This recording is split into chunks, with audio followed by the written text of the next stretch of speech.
Hello, Internet, and welcome back to Pick My Solar Live. I am Patrick Crowley, your former co-host, today your host, and I'm joined by Andrew Baer, my esteemed colleague, for a deep dive yet again. Today's deep dive,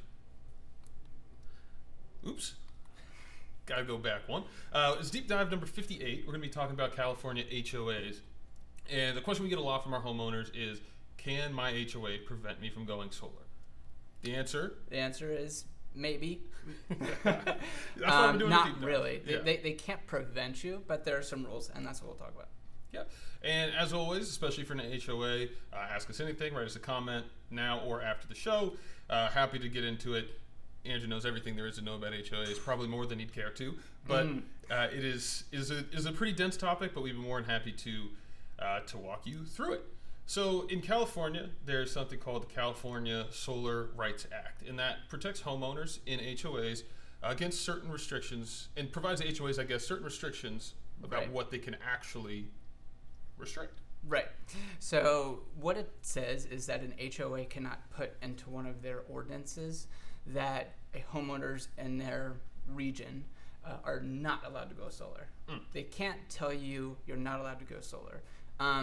But the purpose of HOAs is typically to keep some certain amount of uniformity to a neighborhood for aesthetic reasons and others, I'm sure.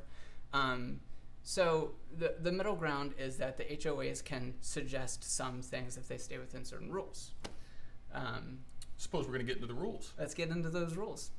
They're allowed reasonable restrictions.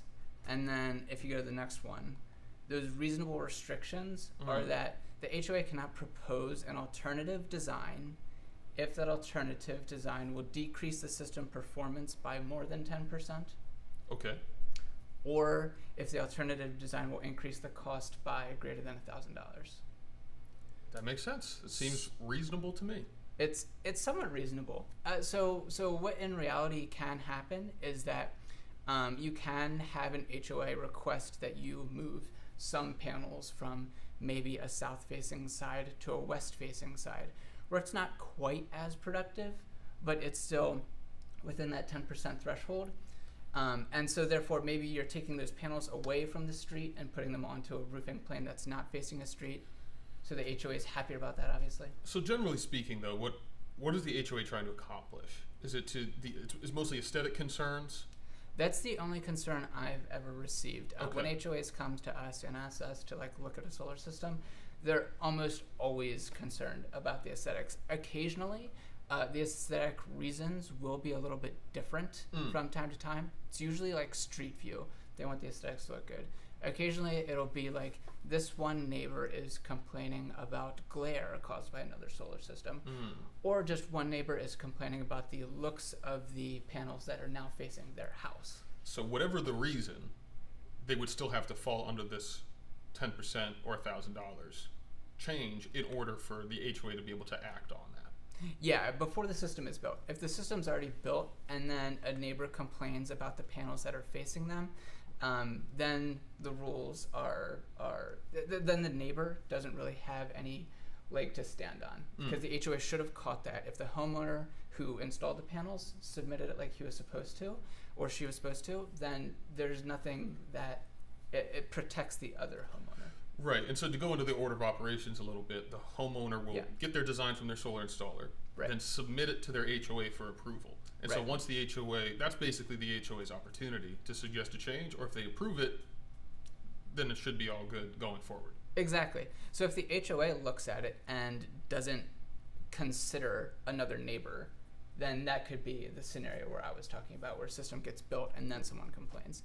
But the HOA is supposed to be, looking out for all of their constituents. Right. So. And we find most times HOAs are pretty on top of that kind of stuff. Oh yeah, for sure. I mean, they're usually pretty concerned about solar as is, so they watch it like a hawk.